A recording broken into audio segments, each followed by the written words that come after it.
you said this before we started, and I think it's so true that the things that we do not mourn having missed for 2 years, those things were not important. And the things that are important, like being able to be together in a classroom or being able to do purposeful work or have graduation or whatever, the things that we missed, those we can be sure of are valuable, right? Because it's not like we didn't do it for 2 years and we're like, who cares about that? That's stupid. Why do we even do graduation? It's dumb. Right? We were like, oh my goodness, that is really, really important. And as soon as we can, we have to get back to that.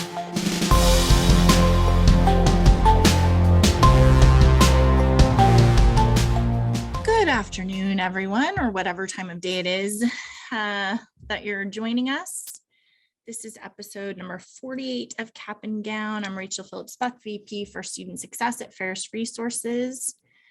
I'm going to wait for everybody to slowly trickle in. Good to see you guys. For those of you who are joining us later on podcast, thank you so much for spending time with us. Brian, I haven't seen you in forever. I hope you're doing well. I can tell that we are at the very end of the semester because I'm seeing more and more of you pop up, which means I think you were in this like blissful time between when finals happen. And I think there's like 2 or 3 weeks after the students go home where it's just like you can be super focused and you can get tons of stuff done. And then if you're like me, I start to miss them. I'm like, okay, that was good, but can they come back, please? Because I like spending time with them. So good to see you all joining me. We have as our guest today, Dr. Sherry Woosley, who is one of my favorite guests, and she and I are going to be talking about establishing a purpose in your work. And we're going to talk about that both for our students and how we use language to do that for them, and then also coming back and doing a little self-care for those of us who are in higher education. And so it's going to be a great conversation like always. I'm really excited about that. But let's start, as we always do, with State of the Union. So you guys, there's an article in the Chronicle. It's called The Uneven Climb from College to Career. I'm not going to go over it in depth here, but I would really recommend you find it and read it and share it. It's kind of a conglomeration of everything we've been talking about over the last couple of weeks. So you remember we talked about the hidden curriculum in being successful in college and then getting jobs.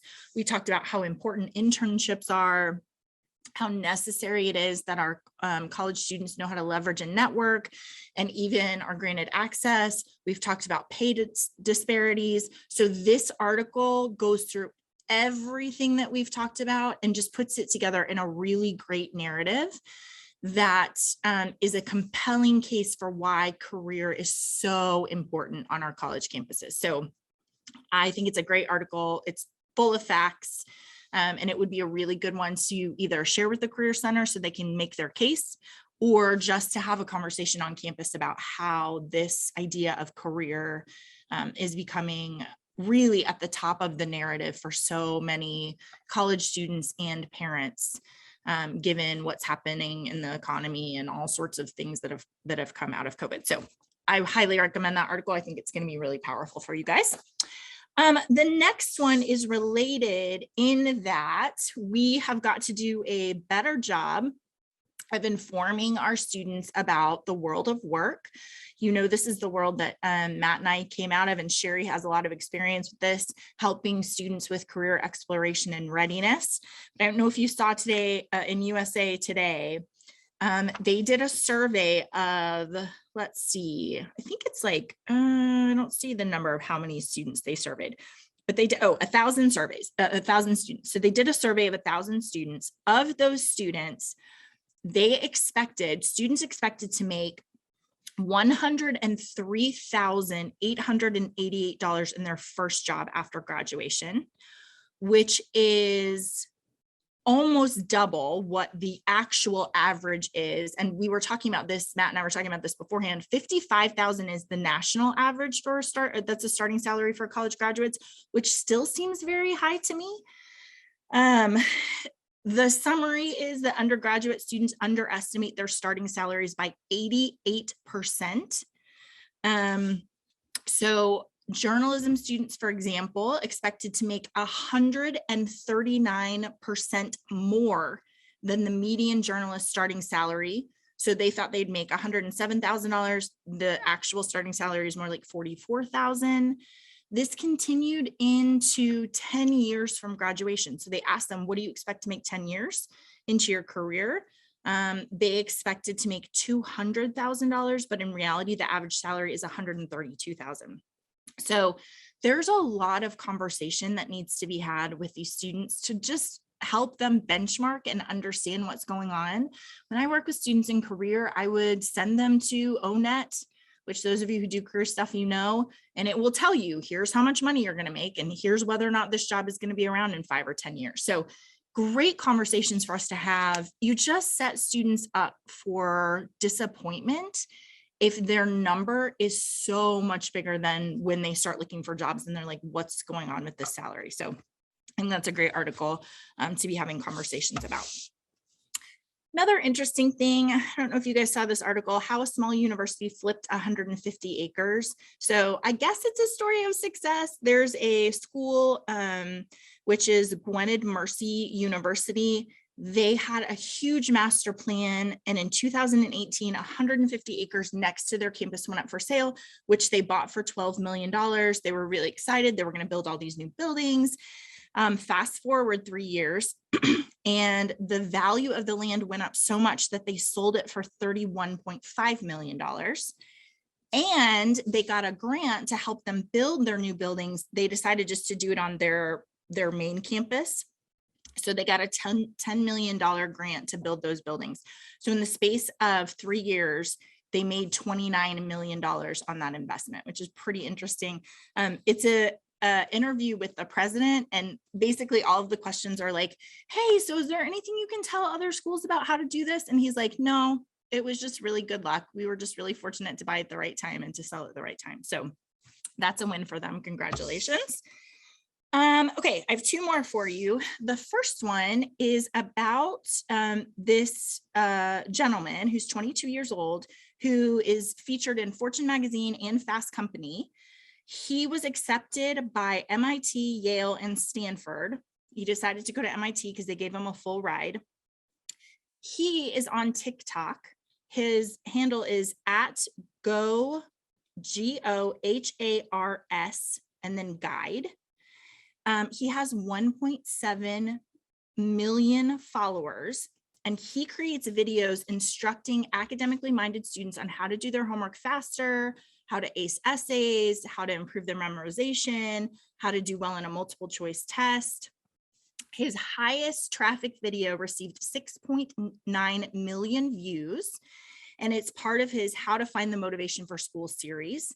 So it's a 4-part mini series that details how to use techniques such as positive visualization, blah, blah, blah, blah, blah. Okay, so first of all, my first piece of the story is if you need resources for your students, for your freshmen, for your upper level students, you don't have to recreate the wheel. This is a great vehicle where somebody is going in, he's super relatable, he has great experience, and he has a lot of really interesting things to say. The other thing, though, that he's done is he has just created something called Next Admit, which is a college admissions counseling company. They launched it in October of 2020. I love this because he was a first-generation college student, and he was like, I felt like I was totally alone in going through this process. And also when I looked for people to try to help me, it was so expensive, I couldn't do any of it. So they basically specialize in essay reviews, college application reviews, consulting calls, and writing sessions. But I love that as we're trying to find people for our students to look at and be like, look how successful, look at that person who made it through. That's the path that I want to traverse. I think this will be a great resource for you. So go check him out. And then the last one, you guys, we are going to talk a lot about language today. You know, I get very excited about it. I love language. I love playing with language, but I also really like being careful with language and understanding the importance of it and the ways that we use it. So there's an article that I would really recommend for you to read all of. It's Inside Higher Ed. It's called Low Income Students Don't Owe Donors Their Stories. It's an opinion piece written by a student. And the story basically is that, like on so many campuses, this student, who is, I would say, not representative of the majority student population on this campus, started getting emails from financial aid asking if they would tell their story of what the scholarship that they got meant to them. And so they were asking this because they wanted to then be able to tell donors, because it's a really compelling way to get our donors to give more money. And the students' response was really about how it made them feel like they didn't belong on that campus, because it was, they were kind of being treated like an outlier, like, oh, your story is so interesting given the kinds of students we serve. Can we tell everybody? And so there were reflections, a couple of sentences from this piece. They say, students who did not receive the email were not subject to the additional responsibility or pressure to share their personal experiences with donors. Students who did not receive the email were not reminded of their existence at this elite institution as an anomaly. Instead, minimizing differences between low-income students and our peers, the institution, through this practice, kind of puts a magnifying glass on these differences and increases our sense of estrangement. It says, this message ultimately makes clear the transactional relationship between low-income students and the institution early on. And so they go on to say, I'm happy to tell my story if it helps you identify places where you can do better, places where I don't feel like I was seen or I wasn't supported. But when you tell me you need to tell your story so that we can get more money, it makes me feel like I don't belong at this institution. So I just think it's so well articulated and comes back to something that we talk about all the time, which is unintended consequences. You can understand why these stories would be really powerful, and yet there are these subtle messages that are being sent through that whole process that makes a student feel like, I don't know. I mean, why are you asking for my story? I don't know if I actually belong, if it's such a interesting story to tell. So highly encourage you to go look at that. That is the State of the Union, which means that I get to welcome my guest. Hey. Hey. How are you today? I'm fine. I'm excited that you brought up that last story, because I saw that one. Yeah. And it's hard, isn't it? Because it is an inspirational piece, but it's there. Yeah, that's right. And then the unintended message as well. Yeah, that's right. I really, I think it's why the idea that we create space for people to tell their experiences is so important, because I know the people who asked for that story had only the best intentions, but you have to have space for someone to come back and say, that makes me feel really bad when you do that. I don't like it. Yeah. So, well, I mean, we sometimes do that to specific students over and over and over again. And, how do we broaden out those stories? How do we make sure that there's variety there? Yeah. And there's safe ways to say no. Yeah, exactly. I think that's a great point. Okay, so we are going, sorry, Matt just sent me a card that's like, you didn't introduce Sherry. Everyone, this is Dr. Sherry Woosley. I think my introduction of you is always that you're just brilliant, and we are all enriched every time we spend time with you. Is there something you want me to add to that introduction, or is that an okay introduction? No, and I feel the same about you guys, which is why I'm here so often. So it works out great, doesn't it? Awesome. Okay, so we get to talk today about establishing a purpose. You guys will remember that we're working on the culture code. I told Sherry when we were talking about this, I'm kind of like, that I'm raving about this book. I adore the first two pieces that we've talked about: sending belonging cues, moving from connection, or from danger brain to connection brain, making sure that we are, setting up our teams for success and all that stuff. I've loved all of that. This last piece, which is about establishing a purpose, I got a little bit bogged down in because I think we talk about it so often in higher education. It is a profession that has purpose so much at the center of it.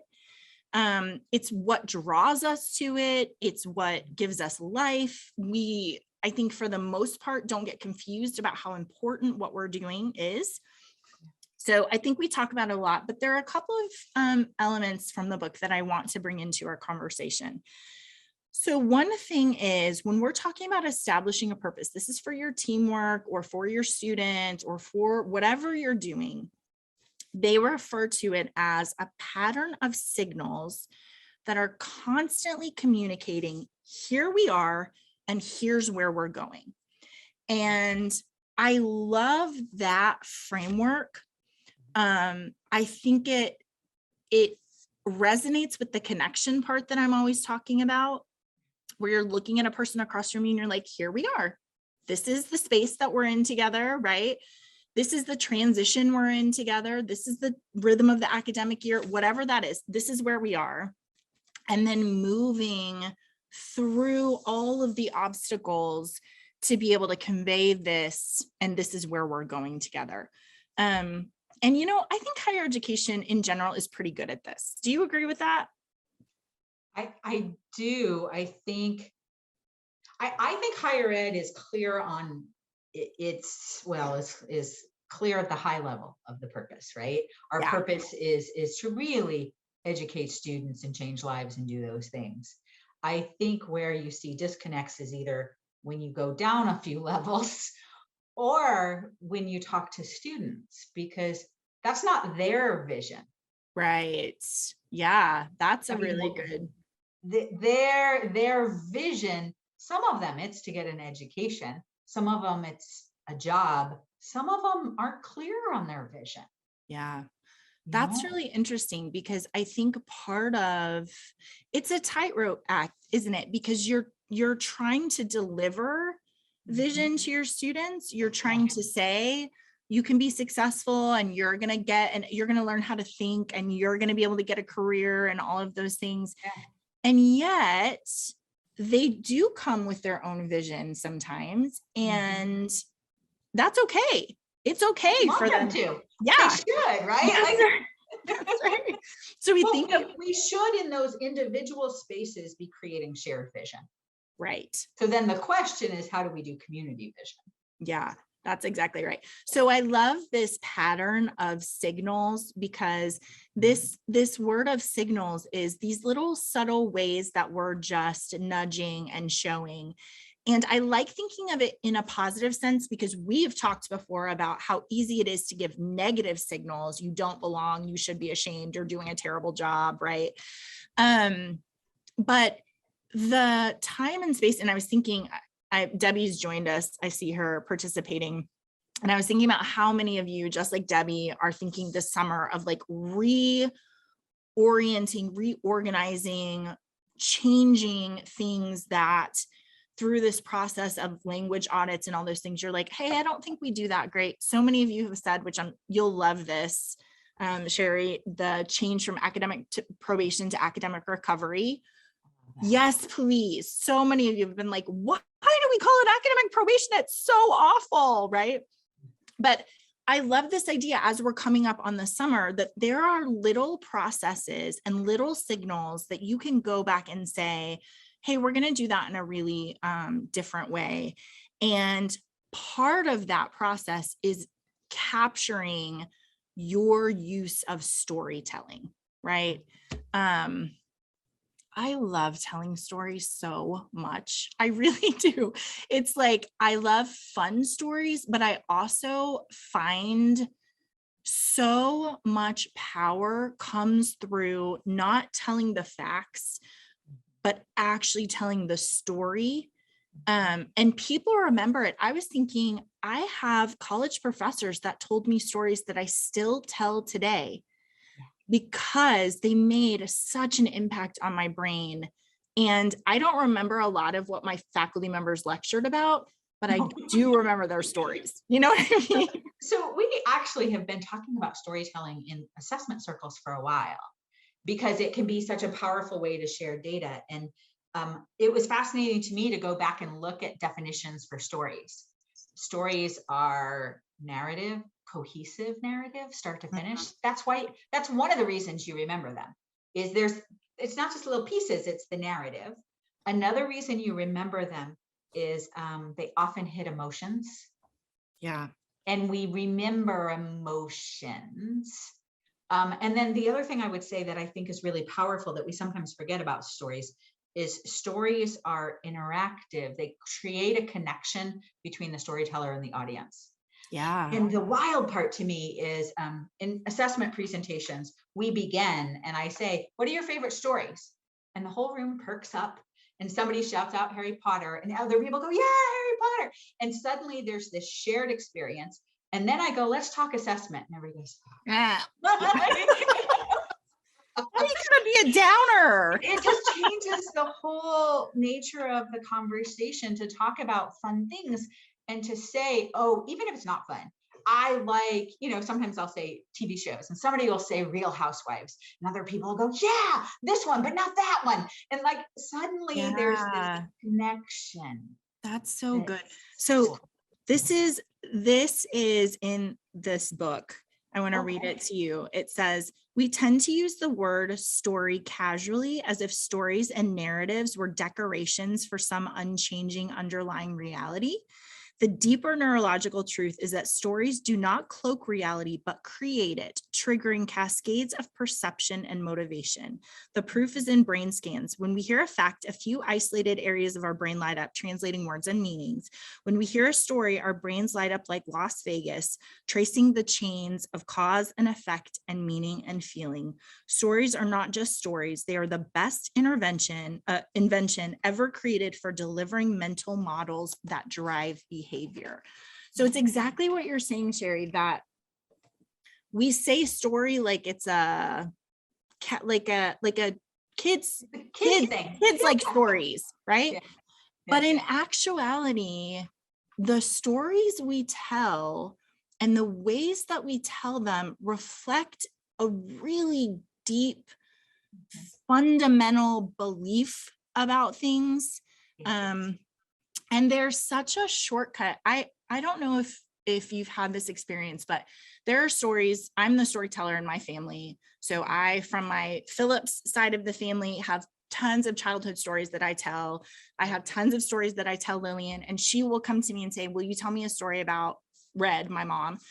And I have found they are such a powerful shortcut to talk about a truth without having to say the truth. You know what I mean? Like when I tell you a story about a person, you have a full understanding of that person based on what happened in the story that I'm telling you.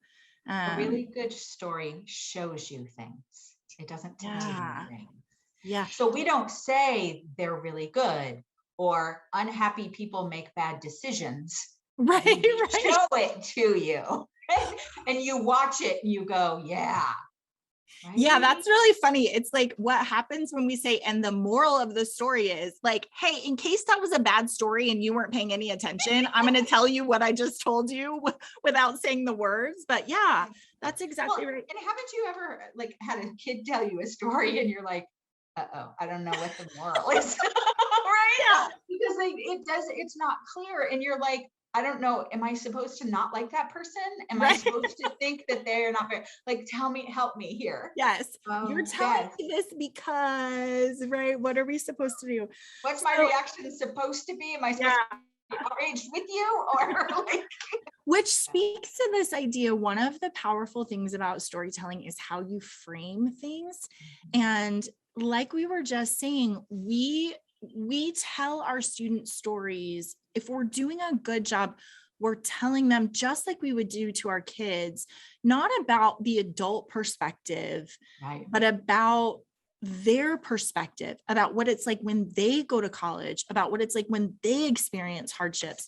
And I think it's a great tool to maybe uncover when we don't have students at the center, because if we think about a really messy registration process where we're telling the story of how you register, like, and then Sherry needs you to do this thing, and then Rachel needs you to do this thing, and then Matt needs you to do this thing, right?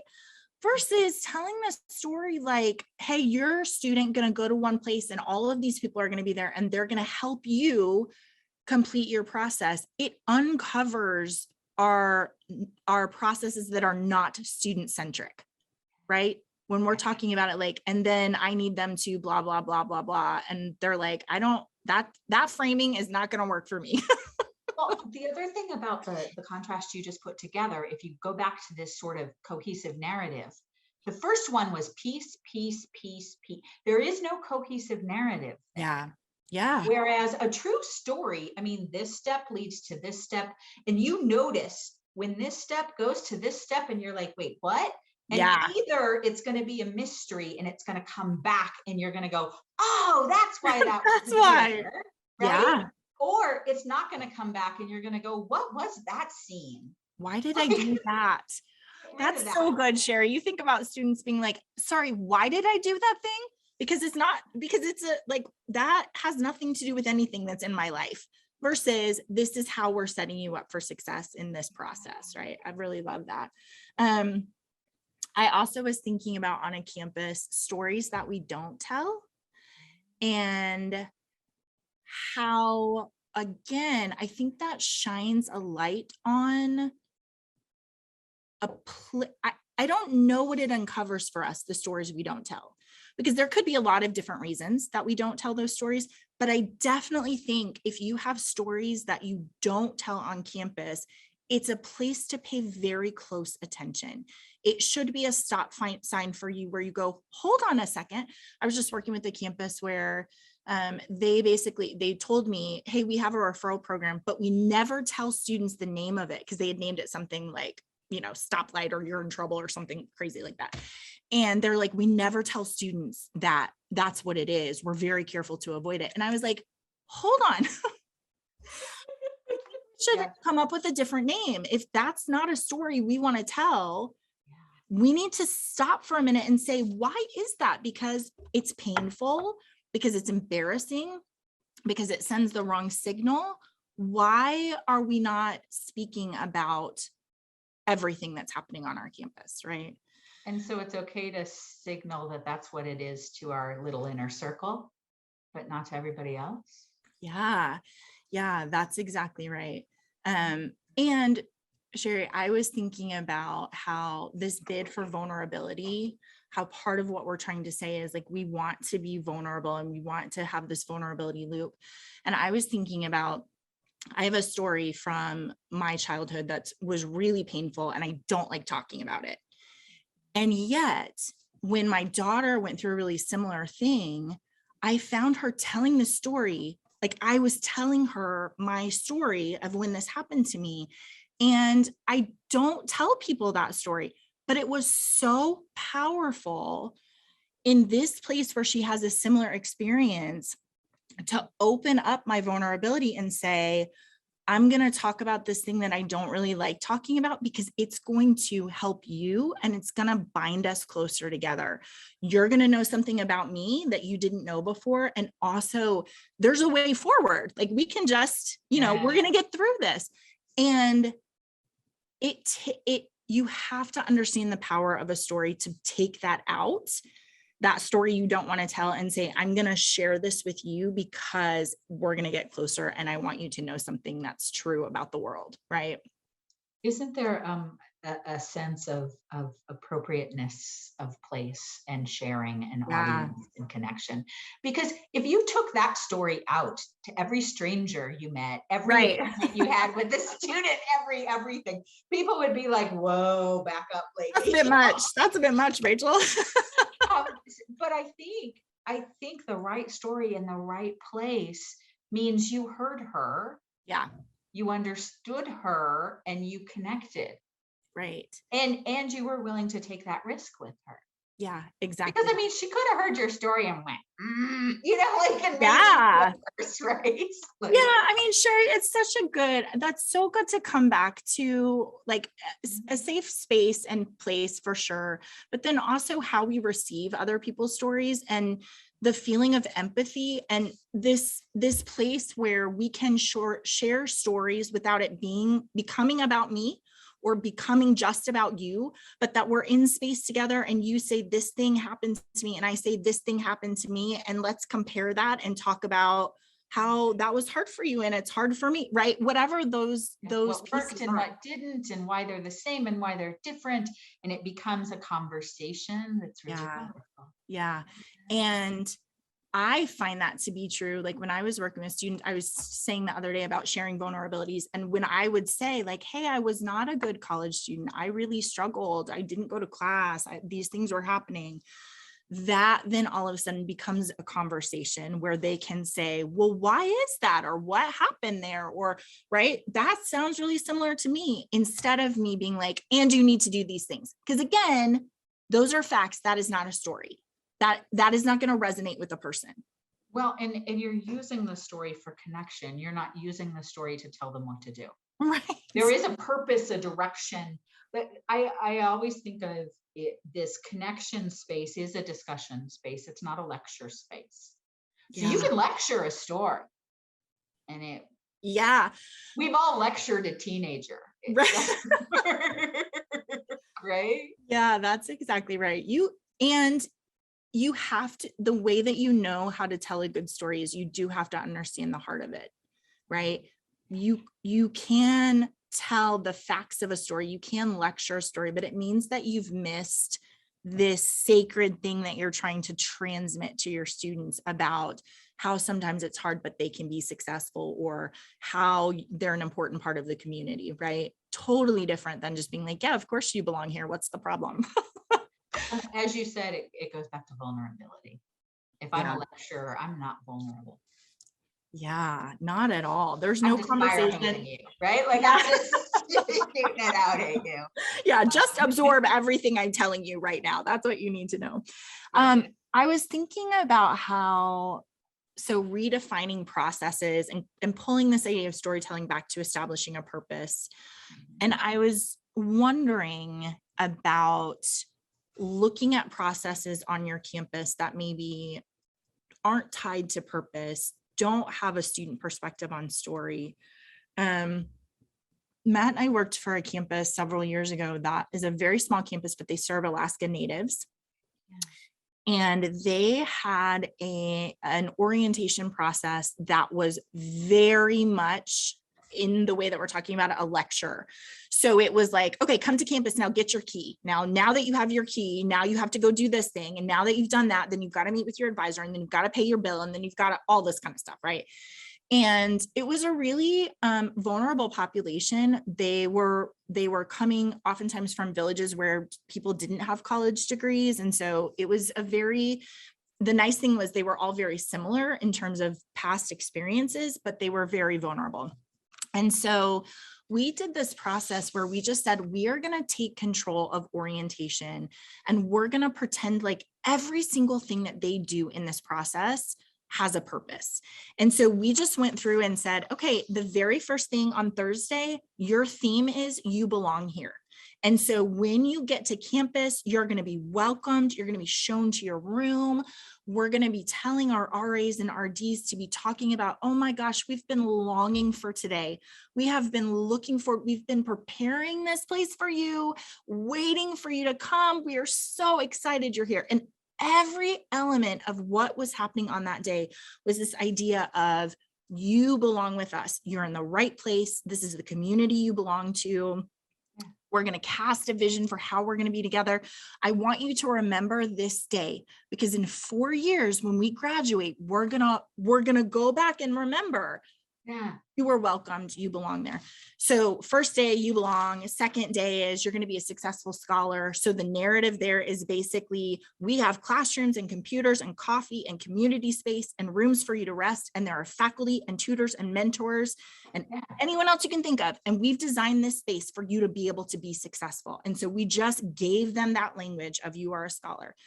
Going on and on and on to think about, like, here's how you're a key community member. Here's how you're going to act in our community.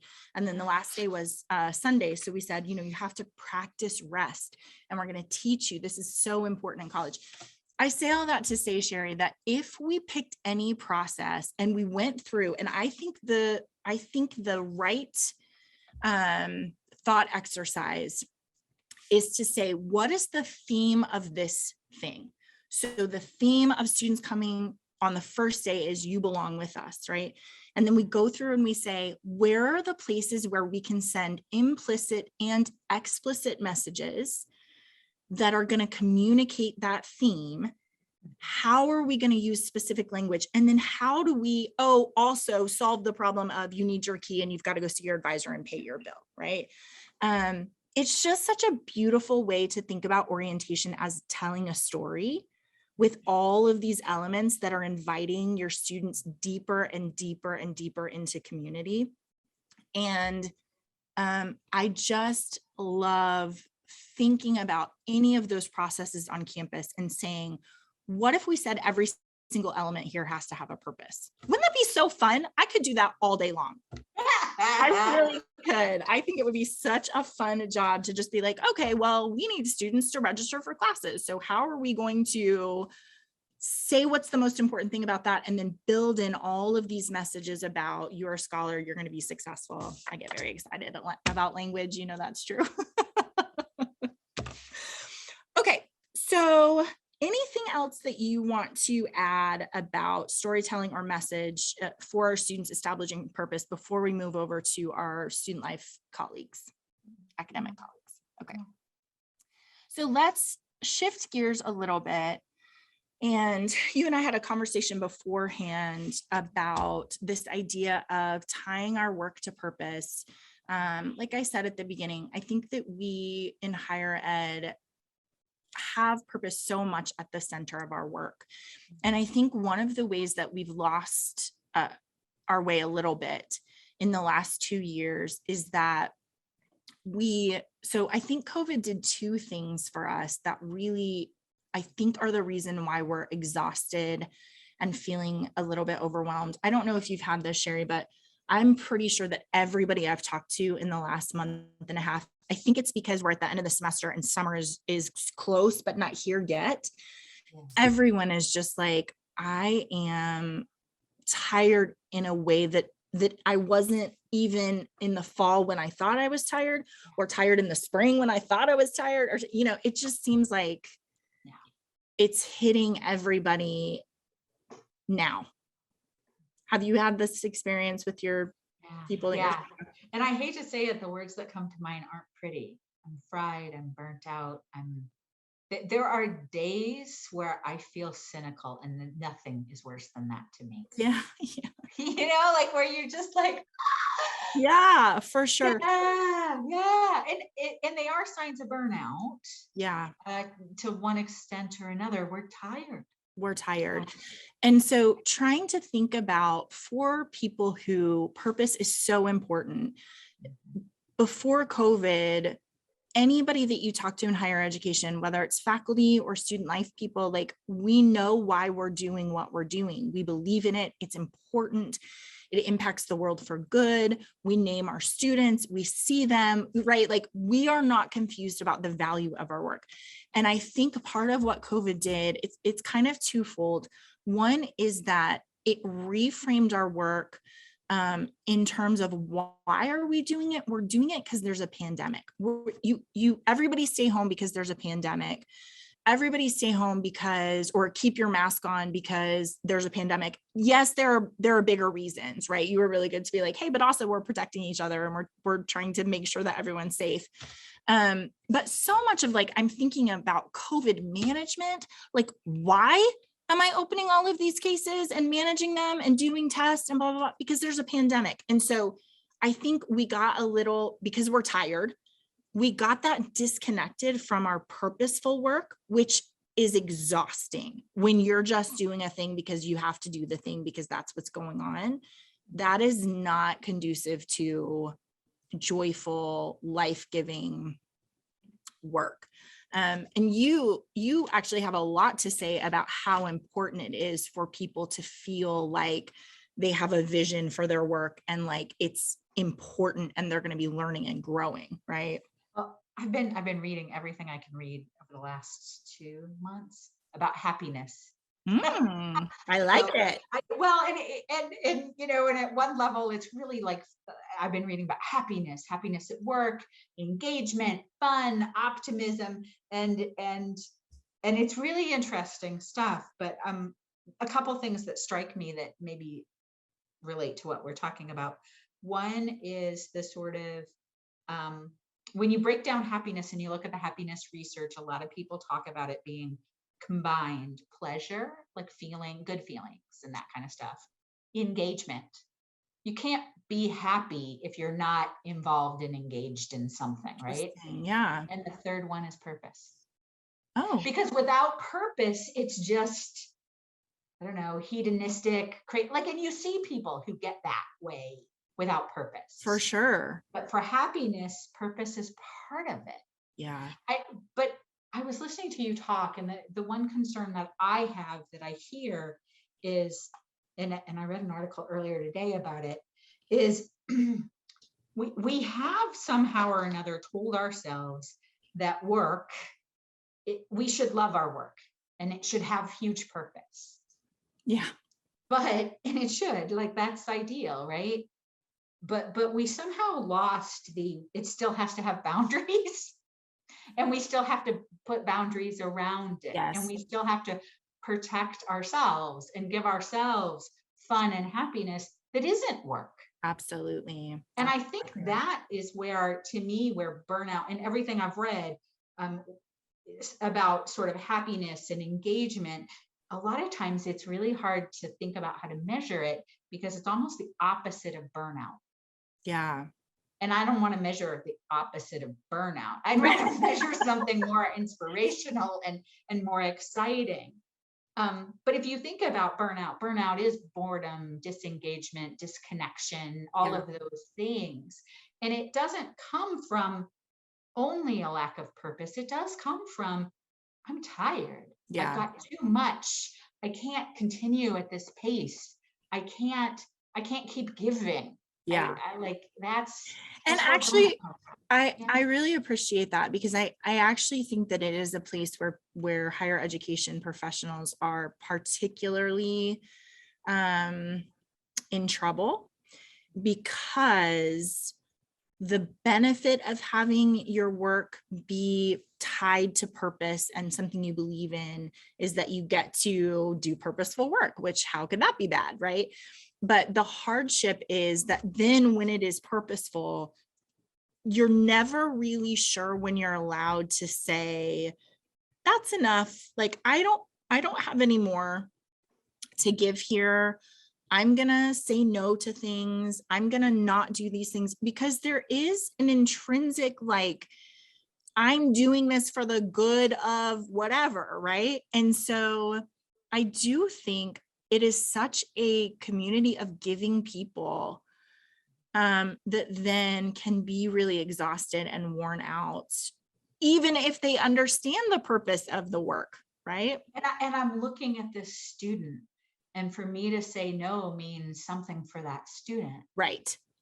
And that's not like when you embrace purpose and forget about boundaries. My purpose says I should do this. Right. Right? Like my purpose says I should keep giving, I should keep going. I also think that there are many, many, many of us and many professions and many departments who may talk a good game about balance. And yet, as you said, every signal. Yeah, every absolutely. signal says, and it is the exception when you see somebody who doesn't, or who, like, I'm one of those really adamant managers of, no, on your vacation, I don't want you working. And yet people are like, well, it's only email. No. Stop. But it's interesting how ingrained that is with really conscientious, like, lovely people. Yeah. It's hard for them to truly step away or to put a boundary or to whatever it may be. And I also think, and this may be me, so forgive me if it's just me, there's also ego involved. If I step away, it won't get done. I can do it. It will only take me 10 minutes. It will, right. Like, sooner or later, you got to say, somebody else can do it. Absolutely. Yeah, I think that's exactly right.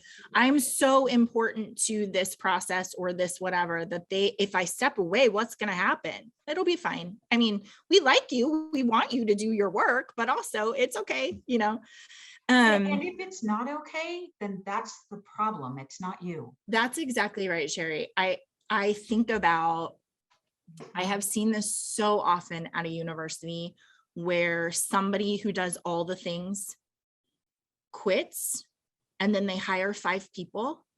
And I'm like, hey, it's really unfortunate that the way that that becomes transparent, that you were using up this person because they were doing 5 roles instead of 1, is that they're so burnt out that they have to go. And then you're like, oh my goodness, there were so many things on her plate. We need 5 more people, right? Instead of, before that happens, being like, hey, you need to step out of all of these things because we need to get you some help because we want you to be, that we want this to be sustainable for you, right? Not that it should be a conversation, right? Yeah. I should be in a safe enough place where I say, you know what, I can't keep this up. Yeah. And I should be in a safe enough place that those around me say, oh, okay, let's figure out how to help.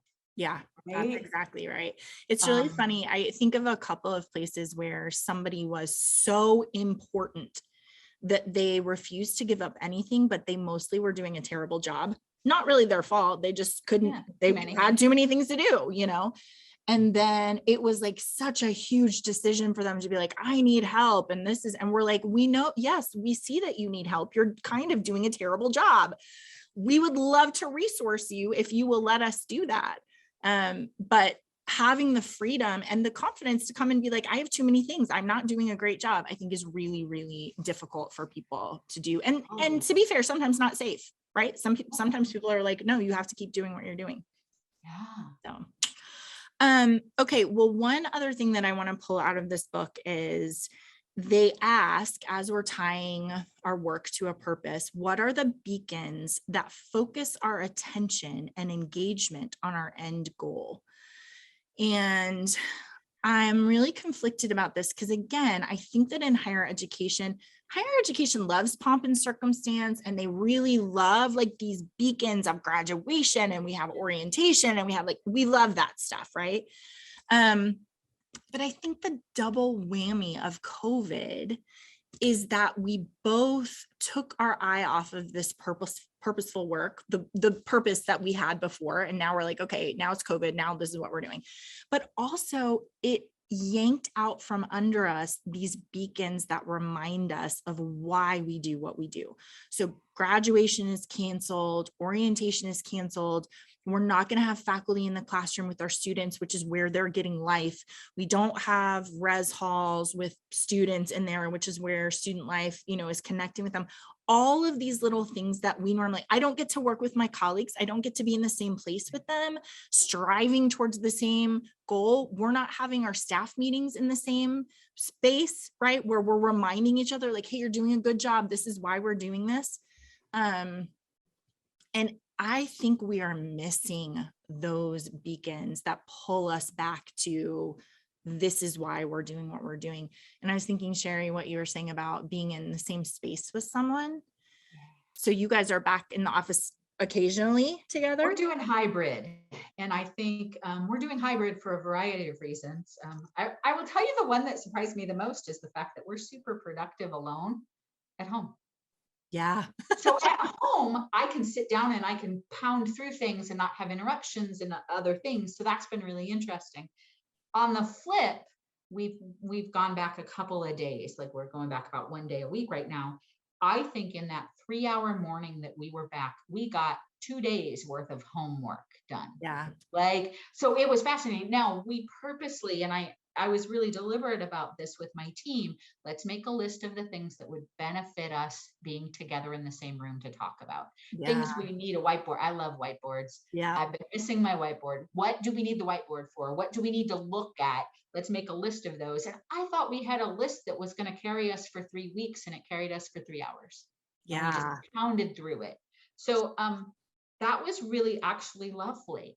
That kind of, and we laughed and we had a good time. So I think again, to your beacon kind of point, we had this list and we checked things off and it was awesome. Yeah. And we had the time together.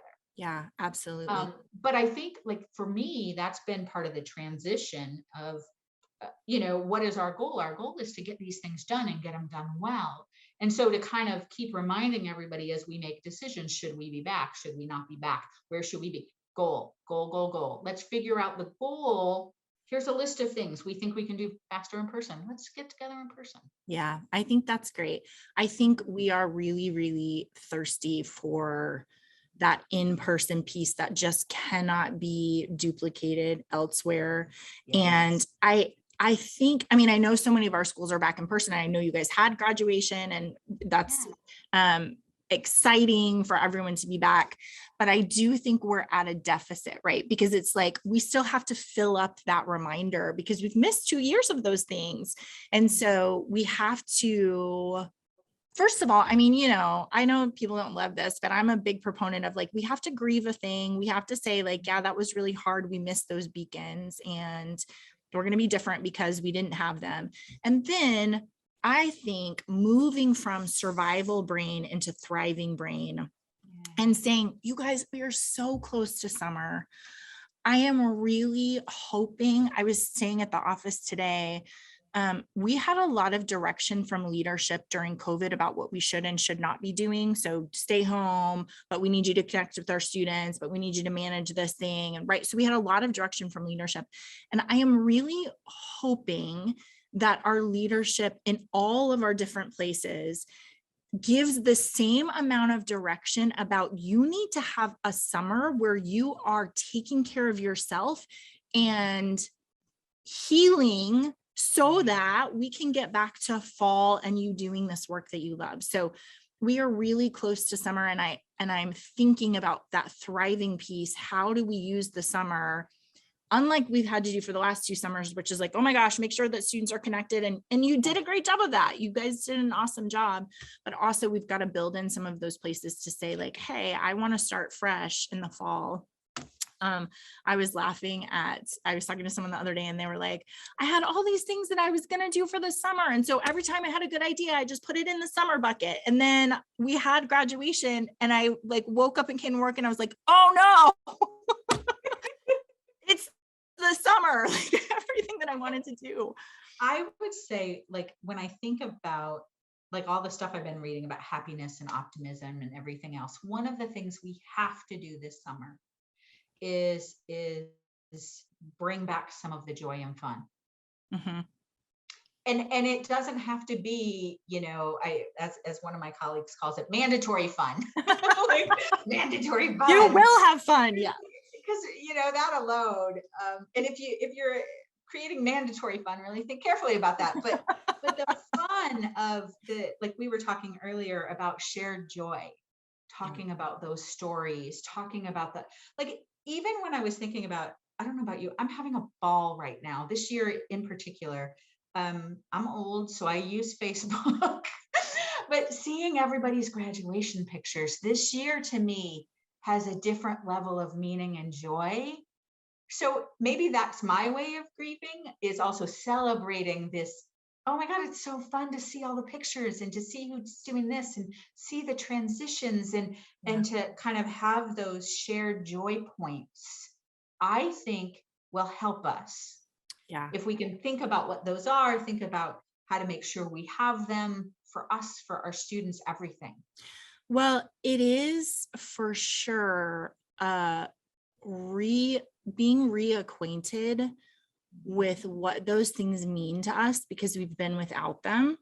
And so that is definitely, when you remove those beacons that remind us of the importance of the work that we do, and then you slowly reintroduce them, they do hit differently, right? Because you are like, oh my goodness, I haven't had this thing that was so important to me for 2 years. And now we're getting to do those things. And it is just such a reminder of a joyful life and a life where we get to be together and do important things and do purposeful work.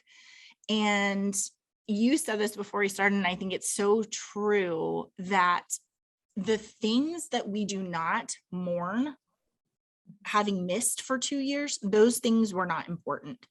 And the things that are important, like being able to be together in a classroom or being able to do purposeful work or have graduation or whatever, the things that we missed, those we can be sure of are valuable, right? Because it's not like we didn't do it for 2 years and we're like, who cares about that? That's stupid. Why do we even do graduation? It's dumb. Right? We were like, oh my goodness, that is really, really important. And as soon as we can, we have to get back to that. And so it absolutely clarifies the things that are important to us and how they're connected to our purpose. Yeah. So good. All right. Listen, normally I have action items for us, but you guys, everyone's tired. So I'm not going to give you any more action items. Summer is here. You've already built your action item list over the past 2 semesters of stuff that you were going to do this summer. So you already have it. The only action item that I have for you is to find some time to take care of yourself and to be renewed so that when we start this again in the fall, which I'm not talking about because it's a long time from now, and we have plenty of time, don't panic. You have worked really hard this summer to take care of yourself. So that is my action item that I'm leaving you guys with. Hey, can I tell you one other thing that may or may not help? Yes, please. As we think of summer. One of the other crazy books I read lately was all about fun. Oh. And there she talks about real fun versus not real fun, like super fun. I don't know, whatever the language. It was super interesting. 3 things make up fun. Playful. Okay. So that's, not serious, playful. Flow, meaning you're present there. Okay. So you're present in making music, engaging with your kid, you're present in your flow. And the third one, super interesting, connection. Oh, that is interesting. Okay, tell us again. So we have, so sorry guys, you are going to have an action item. Your action item is to build in some fun for yourself this summer, including the following 3 elements. Well, and it's your version of fun because everybody's is going to look different. Something playful, in the flow, in the moment, and the connection. And she talked about usually connection is a person, but it could also be connection with nature or connection with something else. That's and I thought, if you really start thinking about what's real fun, not the stuff you think you should love, right? You really enjoy fun. And I thought, okay, now I'm going to start, thinking about what's real fun to me. Yeah, that's great. I love it. Okay, you guys, housekeeping notes. So we are going to take off June and July because we are also going to be refreshed this summer. But Anthony Melchiori is joining me next week and the week after. So he's going to finish out our last 2 sessions, which you guys know is always a wild ride. So please join us for that. And then we'll take off the summer and then we will think about what's going to happen in August with our new episodes. You guys know if you have people that you'd love to have on the program, I'm happy to hear about that. But in the meantime, again, every time we spend time with you, Sherry, we learn something new. I feel like I'm always inspired and I always have to go back and be like, okay, I've got to think about these 3 things that Sherry said. So thank you so much for spending time with us. Fun is a way more fun one to be left with. Yeah, thank you. Thank you. I said at the beginning of this, like, hey, I'm feeling a little sad about this one. She was like, it's fine. We're going to do a great job and we're going to end with fun. So it's perfect. Thank you, friend. Good to see you. Good to see you.